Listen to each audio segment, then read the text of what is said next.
Aku tidak pernah menyangka bahwa hari kelulusanku akan menjadi hari yang mengubah segalanya. Hari di mana semua kebohongan terungkap.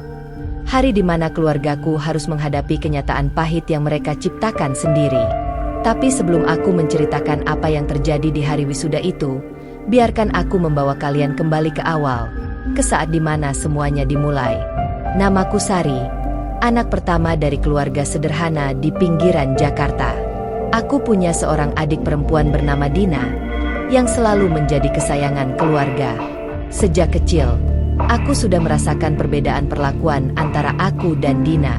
Ketika Dina menangis, Mama langsung berlari menghampirinya. Ketika aku menangis, Mama hanya berkata untuk bersabar dan menjadi kakak yang baik. Ketika Dina ingin mainan baru, Papa akan membelikannya meskipun harus berutang. Ketika aku meminta buku pelajaran, Papa bilang untuk fotokopi saja dari temanku. Aku mencoba memahami, mungkin karena Dina lebih muda, lebih menggemaskan. Aku meyakinkan diriku sendiri bahwa ini bukan tentang kasih sayang, tapi tentang prioritas. Jika kalian penasaran bagaimana kisah ini berakhir, jangan lupa klik tombol subscribe dan nyalakan lonceng notifikasi agar tidak ketinggalan cerita-cerita menarik lainnya dari channel ini. Masalah sebenarnya dimulai ketika kami berdua lulus SMA. Nilai raporku jauh lebih tinggi dari Dina. Aku bahkan mendapat beberapa tawaran beasiswa parsial dari universitas swasta. Tapi beasiswa itu hanya menutup setengah biaya kuliah. Sisanya masih harus dibayar. Malam itu, aku berkumpul dengan keluargaku di ruang tamu. Aku membawa semua surat penerimaan dan informasi beasiswa yang kudapat. Dengan penuh semangat, aku menjelaskan kepada Papa dan Mama tentang rencana kuliahku. Aku sudah menghitung semuanya. Dengan beasiswa tersebut dan jika aku bekerja paruh waktu, biaya kuliah bisa tertutupi. Aku hanya butuh sedikit bantuan dari mereka untuk tahun pertama. Papa menatapku dengan pandangan yang sulit dijelaskan. Bukan pandangan bangga seperti yang kuharapkan, tapi pandangan yang penuh pertimbangan. Seolah aku sedang meminta sesuatu yang terlalu berlebihan. Mama duduk di sampingnya, menghindari kontak mata denganku. Lalu Papa berkata dengan nada datar bahwa mereka tidak punya cukup uang untuk membiayai kuliahku. Kondisi keuangan keluarga sedang sulit, kata Papa.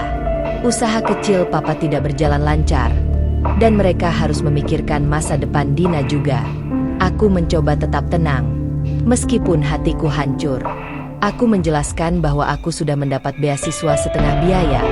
Aku hanya butuh bantuan untuk sisanya. Aku berjanji akan bekerja keras, tidak akan membebani mereka terlalu banyak. Tapi Papa menggeleng. Dia bilang meskipun hanya setengah biaya, itu tetap terlalu berat untuk kondisi keuangan mereka saat ini. Dia menyarankan aku untuk bekerja dulu, mengumpulkan uang, dan mungkin kuliah beberapa tahun lagi. Aku melihat ke arah Mama, berharap dia akan membela atau setidaknya mempertimbangkan permintaanku. Tapi Mama hanya diam. Matanya berkaca-kaca tapi dia tidak mengatakan apa-apa. Malam itu aku menangis sendirian di kamar, memeluk surat-surat penerimaan yang seharusnya menjadi awal mimpi baruku. Aku mencoba memahami kondisi keluargaku, mencoba menjadi anak yang pengertian. Mungkin memang kondisi keuangan mereka sedang buruk, pikirku. Mungkin aku memang harus bersabar dan bekerja dulu. 2 bulan kemudian, sesuatu terjadi yang membuat duniaku benar-benar runtuh. Suatu sore, aku pulang dari kerja paruh waktuku di sebuah restoran cepat saji. Aku mendengar suara tawa riang dari ruang keluarga. Ketika aku masuk, aku melihat seluruh keluarga berkumpul. Wajah mereka berseri-seri. Di tengah-tengah mereka, Dina memegang sebuah amplop besar dengan logo universitas swasta ternama di Jakarta. Dia baru saja diterima di universitas yang sama dengan yang aku lamar. Jurusan yang bahkan lebih mahal dari jurusanku. Aku berdiri di ambang pintu, membeku.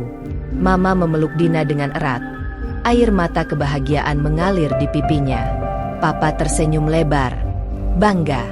Mereka tidak menyadari kehadiranku. Atau mungkin mereka pura-pura tidak melihatku.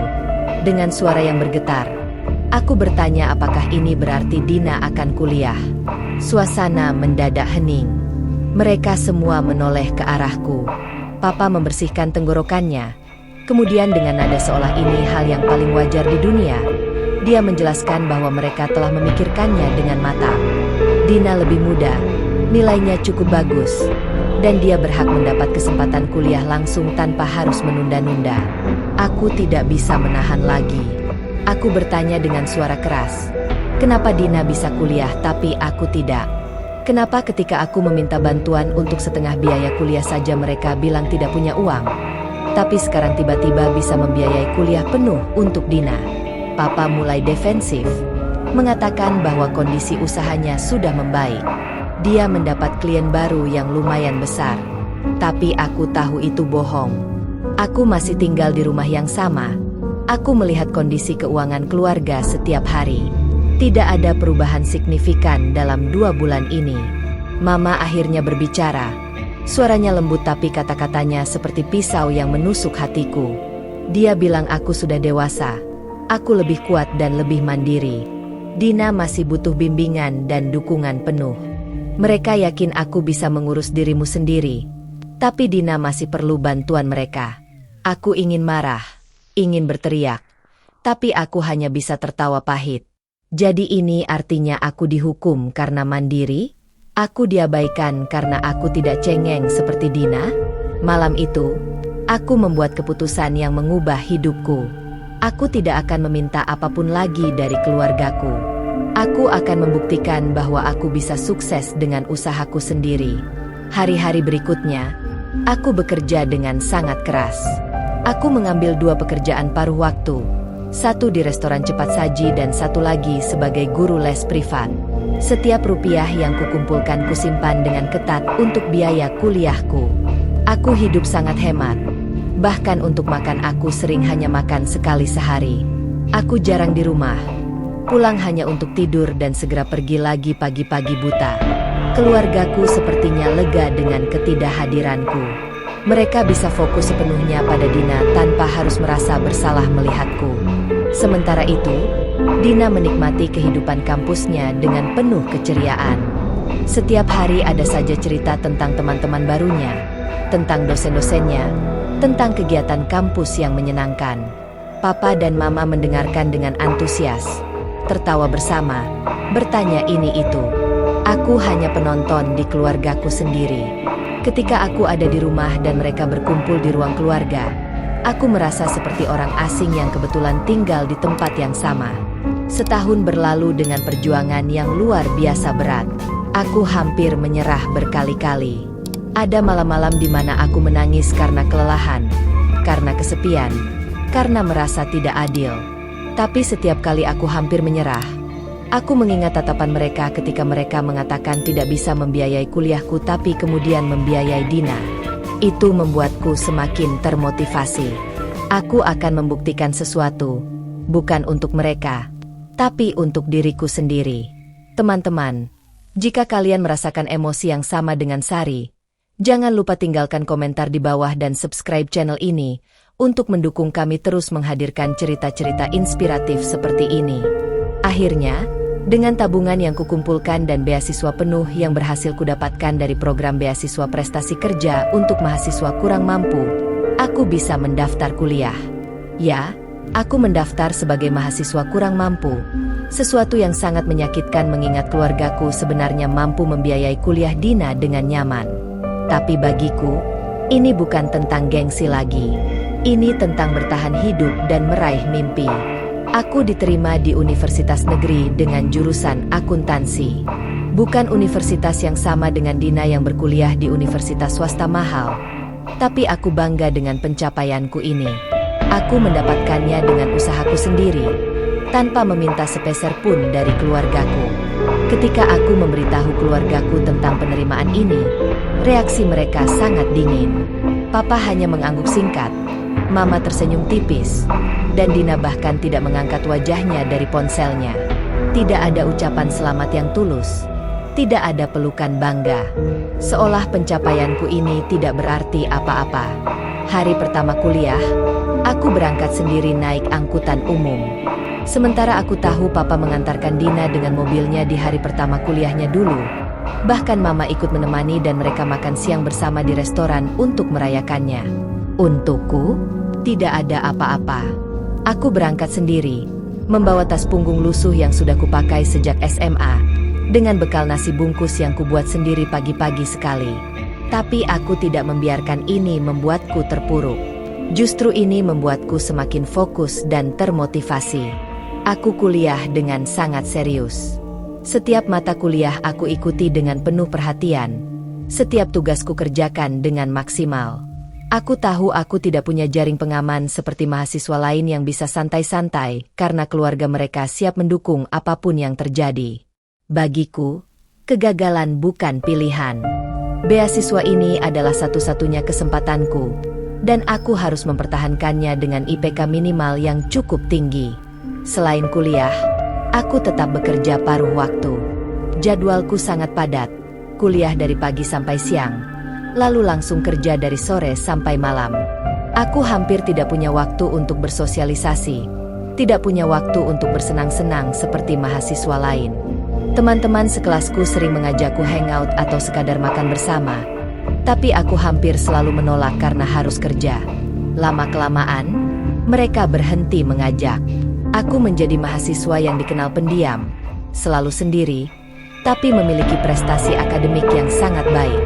Di tahun kedua kuliahku, sesuatu yang tidak terduga terjadi. Salah satu dosen akuntansiku, Pak Bambang, memanggilku setelah kelas. Beliau adalah dosen senior yang dihormati dan memiliki banyak koneksi di dunia bisnis. Pak Bambang mengatakan bahwa beliau terkesan dengan hasil ujianku dan cara berpikirku dalam menganalisis kasus-kasus akuntansi.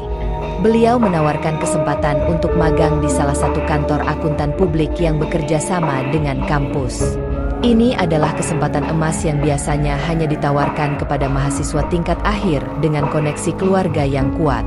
Tentu saja aku menerima tawaran itu dengan penuh rasa syukur. Magang ini menjadi titik balik dalam hidupku. Aku belajar banyak hal praktis yang tidak diajarkan di kelas. Aku bertemu dengan profesional-profesional berpengalaman. Dan yang paling penting, aku mendapat penghasilan yang lebih baik daripada pekerjaan paruh waktuku sebelumnya. Untuk pertama kalinya dalam hidupku, aku merasa punya nilai, merasa dihargai karena kemampuanku, bukan karena aku adalah anak kesayangan atau sebaliknya. Di kantor akuntan publik itu, aku bertemu dengan mentor terbaikku, Ibu Ratna. Beliau adalah partner senior di kantor tersebut. Wanita karir sukses yang sangat menginspirasi. Ibu Ratna melihat potensi dalam diriku dan memberiku proyek-proyek yang menantang. Beliau tidak pernah meremehkanku meskipun aku masih mahasiswa magang. Justru beliau memperlakukanku seperti profesional muda yang sedang belajar. Dari Ibu Ratna, aku belajar bukan hanya tentang akuntansi, tapi juga tentang integritas, tentang nilai diri, dan tentang bagaimana tidak membiarkan latar belakang menentukan masa depan. Suatu hari, ketika kami sedang makan siang bersama, Ibu Ratna bertanya tentang keluargaku. Aku ragu untuk bercerita, tapi ada sesuatu tentang Ibu Ratna yang membuatku merasa aman. Aku menceritakan semuanya, tentang bagaimana keluargaku membiayai kuliah adikku tapi tidak untukku, tentang bagaimana aku harus berjuang sendiri. Air mataku mengalir tanpa bisa kutahan. Ibu Ratna mendengarkan dengan penuh perhatian, tidak memotong, tidak menghakimi. Setelah aku selesai bercerita, beliau meraih tanganku dan berkata bahwa kadang penolakan terbesar dalam hidup kita justru menjadi berkat terbesar. Karena penolakan itu, aku menjadi kuat, mandiri, dan belajar menghargai setiap pencapaian. Kata-kata itu sangat menghibur dan memberiku perspektif baru tentang perjuanganku. Sementara aku berkembang dan belajar banyak hal di dunia profesional, kehidupan Dina di kampus tidak sebaik yang terlihat dari luar. Aku mendengar dari tetangga bahwa Dina sering bolos kuliah, lebih sering hangout di mall atau kafe dengan teman-temannya. Papa dan Mama tidak tahu tentang ini, atau mungkin mereka tahu tapi tidak peduli karena menganggap Dina masih muda dan perlu menikmati masa kuliahnya. Setiap kali aku pulang ke rumah, yang tidak sering, aku melihat Dina tidur siang atau bermain ponsel. Ketika kutanya tentang kuliahnya, dia hanya menjawab sekenanya. Berbeda dengan Dina yang hidupnya dimanja, aku terus memacu diriku untuk menjadi lebih baik. Di tahun ketiga kuliah, aku mendapat kesempatan untuk menjadi asisten dosen untuk mata kuliah pengantar akuntansi. Ini menambah pengalaman dan juga penghasilanku. Aku juga aktif mengikuti kompetisi akuntansi tingkat nasional dan berhasil meraih beberapa penghargaan. Setiap penghargaan yang kudapat, aku tidak memberitahu keluargaku. Bukan karena aku sombong, tapi karena aku tahu mereka tidak akan peduli. Dan aku benar. Ketika akhirnya mereka mengetahui dari orang lain tentang prestasi aku, mereka hanya berkomentar singkat bahwa itu bagus, lalu kembali membicarakan Dina. Hubunganku dengan keluarga semakin renggang. Aku jarang pulang ke rumah, hanya sesekali saat benar-benar dibutuhkan atau saat hari-hari besar. Ketika aku di rumah, aku merasa seperti tamu. Tidak ada tempat untukku dalam percakapan mereka. Tidak ada ketertarikan tentang hidupku. Semuanya selalu berkisar tentang Dina, dan Dina. Aku sudah tidak peduli lagi. Aku sudah membangun hidupku sendiri, duniaku sendiri, di mana aku dihargai dan diakui. Di semester akhir tahun ketigaku, Ibu Ratna memanggilku ke kantornya. Beliau mengatakan bahwa kantor akan membuka program beasiswa penuh untuk mahasiswa berprestasi yang ingin melanjutkan pendidikan S2 setelah lulus. Program ini termasuk biaya kuliah penuh dan tunjangan hidup. Ibu Ratna merekomendasikan untuk program ini. Aku hampir tidak percaya. Ini adalah kesempatan yang luar biasa, kesempatan yang bahkan tidak pernah kuimpikan. Tentu saja aku mendaftar dan dengan usaha yang keras, aku berhasil mendapatkan beasiswa tersebut. Aku akan melanjutkan S2 langsung setelah lulus S1 nanti. Semuanya dibiayai penuh oleh kantor akuntan publik tempat aku magang.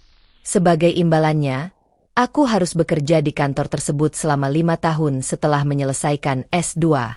Bagi kebanyakan orang mungkin ini terdengar seperti ikatan, tapi bagiku ini adalah berkah. Aku sudah mendapat kepastian pekerjaan dan pendidikan lanjutan yang sangat bagus. Tahun keempat kuliah berlalu dengan cepat. Aku fokus menyelesaikan skripsi dan mempersiapkan diri untuk S2 nanti. IPK-ku sangat memuaskan. Bahkan aku lulus dengan predikat cum laude. Aku juga telah menyelesaikan semua administrasi kelulusan dan siap untuk wisuda. Untuk wisuda, aku tidak mengharapkan banyak dari keluargaku. Aku sudah memesan toga sendirian, sudah mengurus semua keperluan sendirian. Aku bahkan tidak berniat memberitahu mereka tentang tanggal wisudaku. Tapi entah bagaimana papa mengetahui tanggal wisudaku. Mungkin dari pengumuman yang dikirim kampus ke alamat rumah. 2 minggu sebelum wisuda, papa tiba-tiba meneleponku. Ini mengejutkan karena sudah berbulan-bulan kami tidak berkomunikasi. Papa mengatakan bahwa mereka ingin datang ke wisudaku. Semua keluarga akan datang. Aku terkejut mendengar ini. Bagian dari diriku ingin mengatakan tidak perlu, tapi bagian lain dari diriku, bagian yang masih menjadi anak kecil yang mendambakan perhatian orang tua, merasa senang. Mungkin akhirnya mereka menyadari pencapaianku, pikirku. Mungkin mereka akhirnya bangga padaku. Aku memberitahu papa tentang jadwal dan tempat wisuda. Jangan kemana-mana teman-teman, karena bagian paling mengejutkan dari cerita ini akan segera terungkap. Jangan lupa tekan tombol subscribe dan nyalakan notifikasi agar kalian tidak menyesal melewatkan ending yang epik ini. Hari wisuda akhirnya tiba. Aku bangun pagi-pagi sekali dengan perasaan campur aduk. Senang, gugup, dan sedikit cemas. Aku bersiap-siap dengan teliti, memastikan toga dan atribut wisudaku sempurna.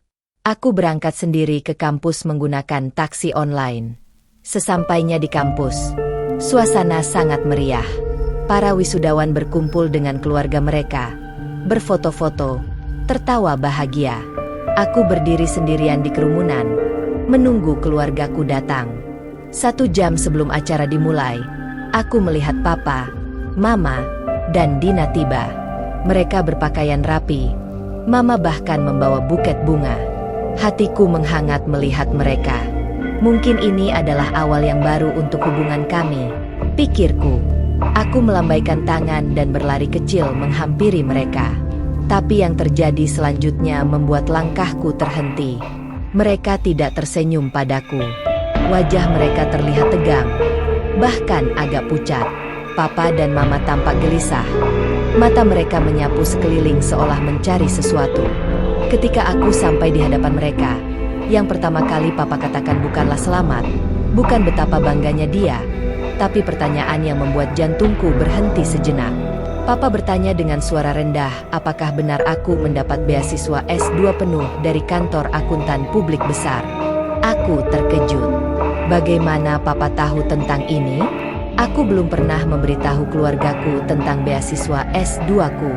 Ternyata, Ibu Ratna sebagai bentuk apresiasi telah mengirimkan surat resmi ke rumah keluargaku beberapa hari yang lalu, memberitahu tentang pencapaianku dan beasiswa yang kudapat.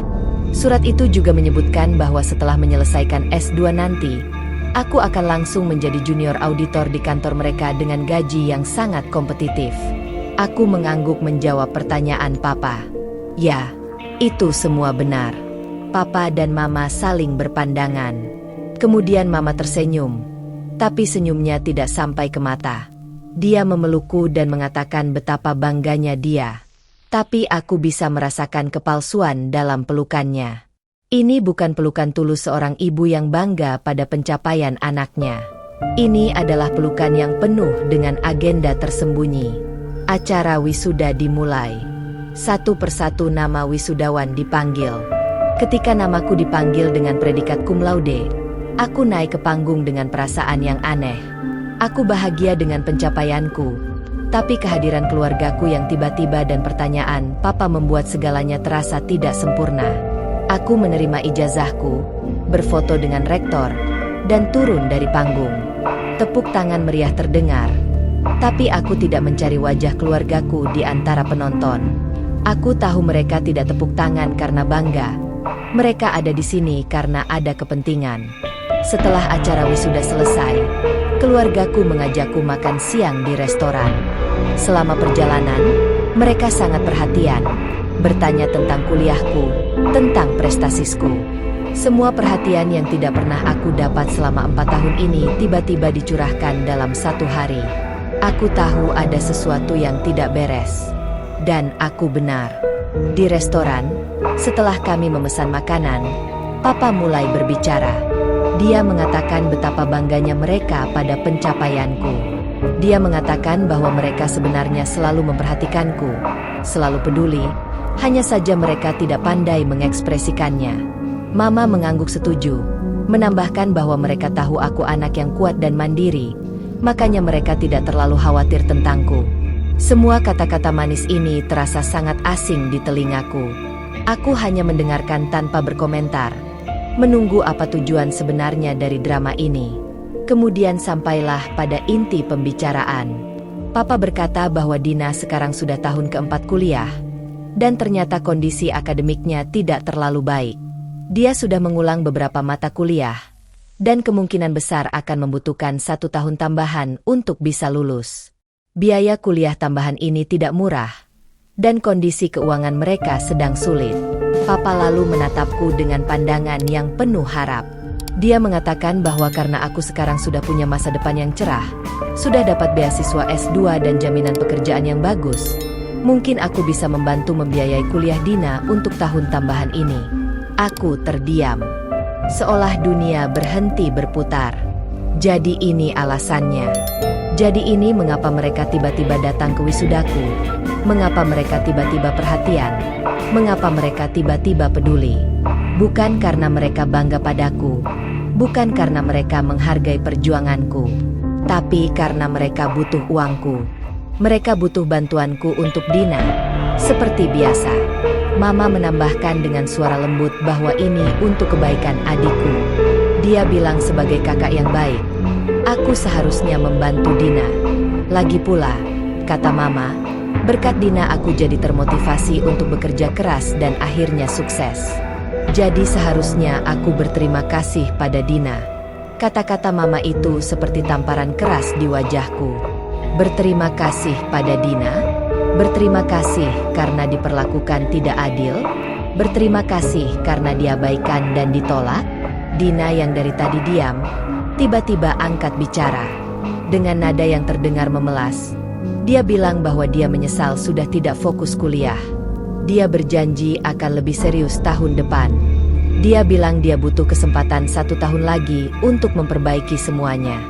Dan dia menatapku dengan mata berbinar, seolah aku adalah penyelamat yang ditunggu-tunggu. Aku menatap mereka bertiga. Papa dengan wajah penuh harap, Mama dengan senyum penuh perhitungan, Dina dengan mata memelas.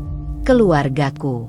Keluarga yang tidak pernah ada untukku ketika aku membutuhkan mereka, tapi sekarang mengharapkan aku ada untuk mereka. Aku menarik napas panjang. Lalu aku mulai berbicara dengan suara yang tenang tapi tegas. Aku mengatakan kepada mereka bahwa aku ingat dengan jelas 4 tahun yang lalu, ketika aku meminta bantuan mereka untuk membiayai setengah dari biaya kuliahku. Aku sudah dapat beasiswa setengah. Aku hanya butuh bantuan untuk sisanya. Tapi Papa bilang tidak punya uang.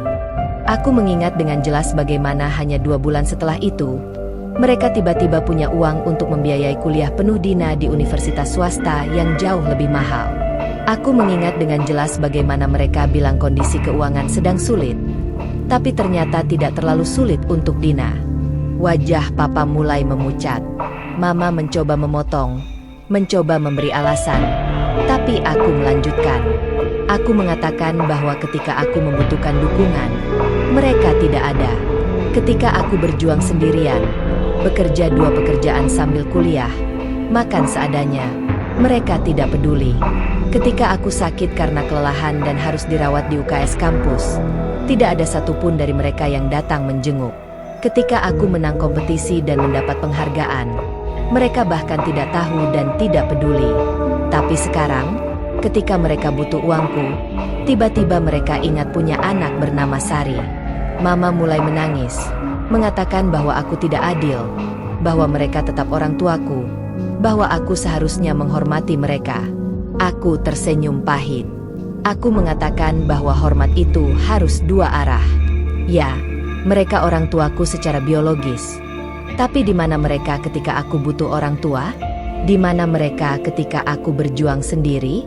Mereka terlalu sibuk dengan Dina, anak kesayangan mereka.